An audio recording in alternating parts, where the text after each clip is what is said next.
Hello, my dears. Let's now look at the second part of the sine and cosine graphs video.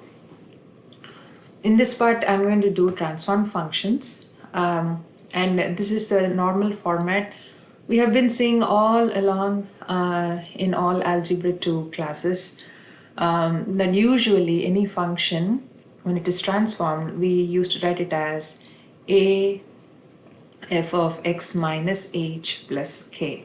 That function could be anything from quadratics to linear functions also, of course. Any function, f can represent any function, even exponential and rational, and we have seen a lot in Algebra 2, but this is the format we are going to go over again.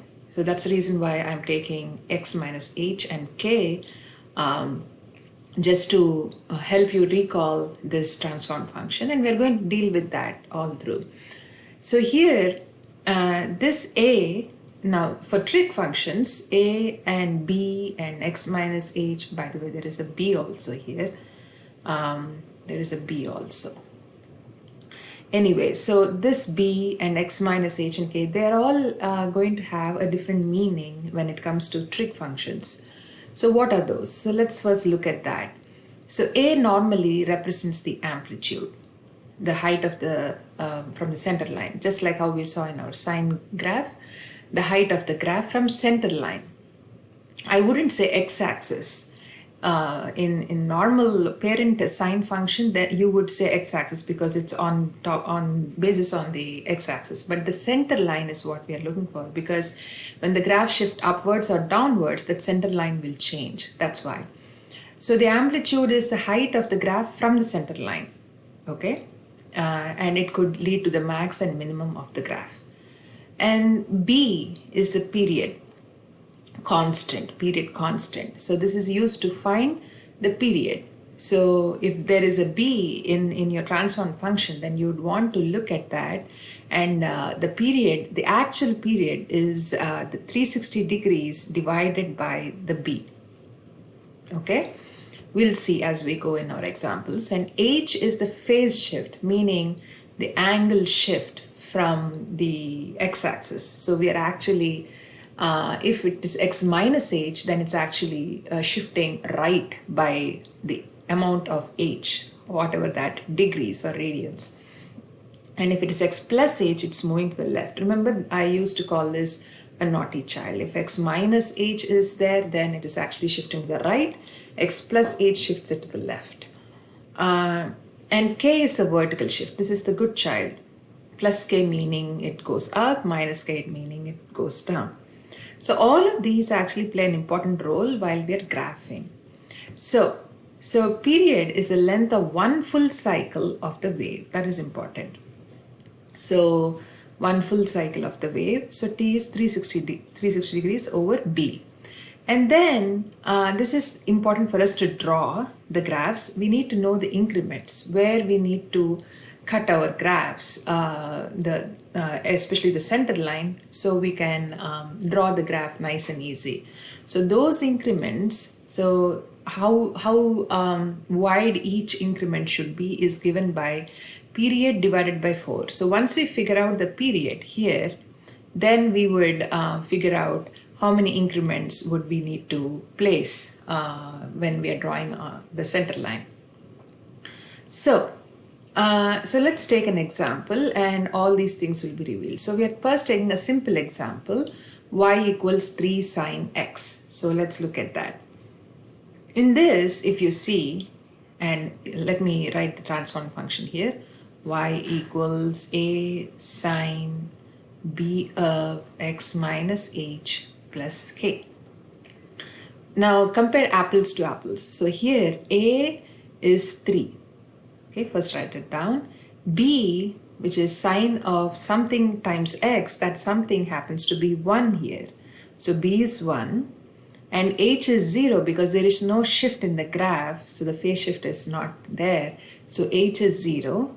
But k also is not there. So k is also 0 here. So these values are important. There are 3 dashed lines given here for us to draw. I'm going to actually use the grid. because that will actually help me draw better. So I'm going to, so this is our center line, and we just know that A is 3 and B is 1, and so the period would be 360 degrees, because 360 degrees or 2 pi, because we know that the period of a sine function is 2 pi or 360 degrees, but since we have to divide it by b and b is 1, it remains 360. Okay, so the period remains 360. So what could be the increments? The increments is 360 divided by 4. So it is a 90-degree increment. So now we can draw it. So there is no phase shift either. It's just that when we are drawing it, now we need 3 lines, right? So, and it is now increment is 3. Sorry, amplitude is 3, meaning from the 0, you're adding 3. So you're adding 3 here to get to this line. This is the other line. Okay, I should have made this a dotted line. Okay, let's draw a dotted line here. And another here. So this is another. So this is the center line. This may not be x-axis all the time. Remember that. Now that it's not in this particular scenario, there is k is 0. So that's the reason why it's starting at origin. Okay, but it's a different scenario if there is a value for k. So from here, I'll take some regular intervals, somewhat like this. So on a ruler, like when you're drawing the graph below on the notebook paper, the paper that I have given you, you would take a ruler and mark off regular intervals. It could be ½ an inch or 1 centimeter or whatever.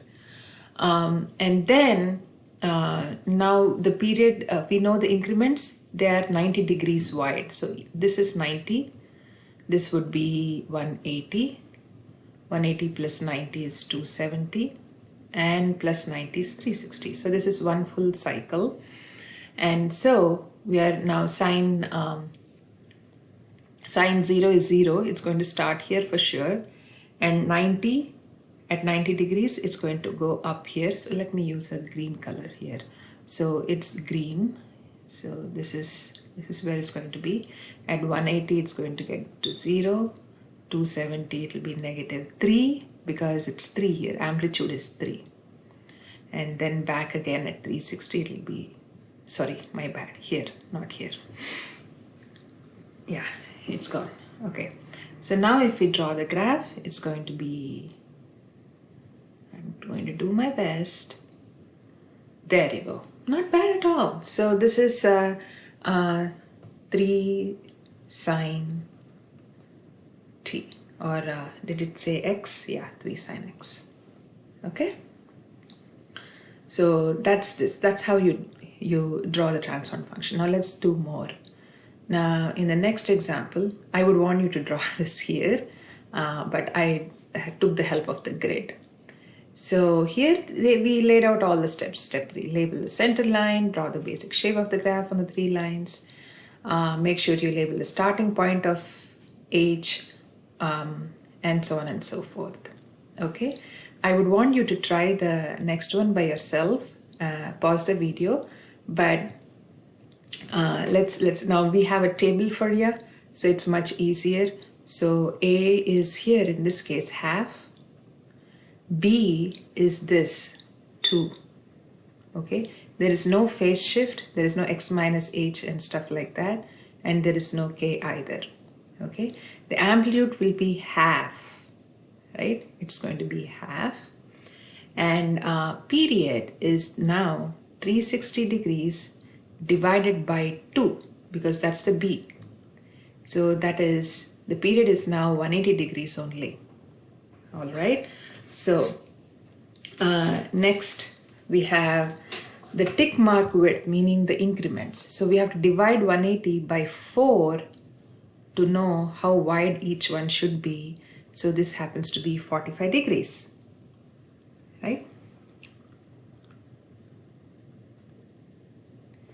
And then the first tick mark is going to start at 0 because there is no phase shift. That's why there is a thing called first tick mark. So it's starting at 0. The second would be at 45 because it's a 45 degree increment. The third would be at 90, and then 135, and then 180. Okay, so now let's draw this. So I chose not to use this, but please use the 3 lines given to you and use a ruler to check off your tick points, tick marks. So this is the center line and it is half, the amplitude is half. So I'm going to take this as my half. I'm going to put the scale this way so that we can see it nice and easy. So from here, this is at 0. Again, because k is 0, we are starting at 0. So this is plus half. So that means it is a positive half. This line is going to start at half and the negative half is here. Okay, so this is a negative half. Now we are starting at 0. So this is y-axis and it happens to be x and y for sure. Now it's starting at 0, so the first tick point is at 0. This is at 0, and then I'm going to take 2 units here, but it's going to be 45 degrees. This is 90, this is 135, and 180. So the full cycle ends here. So at sine 0 it is 0. Now I'm using a different color. And then at 45 it's going to be 1. 90, 0, 135 here and here. So let's try to draw the curve nice and easy. See guys, I don't want sketched graph. I don't want you to draw this way. This is math, not an art class. Please don't do this. Okay, nice and easy. See, this is a computer and I'm trying to draw. Normally with this on paper, you should be able to draw better than what I'm doing here. All right, so you're going to finish. So this is it. So the highest point is at 45 and half, 45 degrees and half. Okay. All right. So now let's move on to cosine. Cosine also same kind of thing. So I'll quickly, my time is running short on the video. So I'm going to give you pointers for the phase shift and then you can draw the video. How about that? Draw the graph. So here we have A is 1, B is also 1. There is no factor here. So B is 1, but there is a phase shift. So it's going to the right side. So it is 45 degrees phase shift. So the starting point actually should be at 45. That's what I'm trying to tell you. Okay. And then for K is 1, amplitude, because A is 1, it's still going to be 1, but period is 360 over 1 because B is 1, so it's still 360. And hence the width of each increment is 360 divided by 4, which happens to be 90 degrees. So if it is starting at 45, 45 plus 90 is 135 is the next point, and so on and so forth. So you're adding 90 to it. So I'm quickly writing the points and 360. So quickly, let me take this. My time is running short. So this is at 1 because it's starting at 1 because there is K. So from here, you add 1. So that will be 2. You're subtracting 1 from here, so it is 0. And it is starting at 45 degrees. The starting point is 45, so I'm taking 3 on the grid. So next would be 135, 225, and so on. So I'll quickly draw this. This is a cosine graph. So it's going to start here. So it's going to be this way, my dears.